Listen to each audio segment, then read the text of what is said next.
Dito nga pala ako ngayon guys sa Huan Kiem Lake, also known as Sword Lake. Sobrang ganda rito guys, no? Ganda ng panahon, perfect na timing na mag-ikot-ikot kasi hindi siya ganong kainit. Tingnan nyo guys, nakaka-relax tingnan, no? Ayan yung lake nila. Tara, sabay-sabay natin pakinggan kung anong istorya ng kanilang lake dito.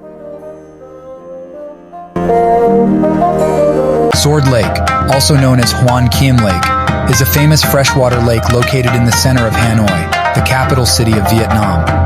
The lake is located in the old quarter of the city and is surrounded by popular tourist areas, historical landmarks, and government buildings.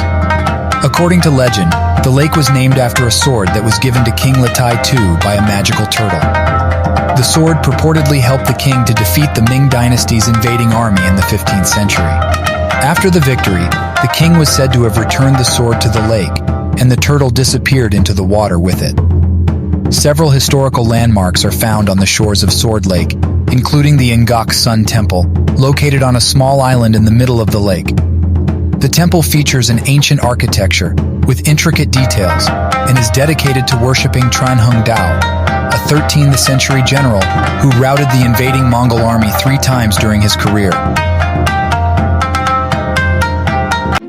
Ayun guys, narinig nyo na kung anong istorya ng Huan Kiem Lake na yan, also known as Sword Lake.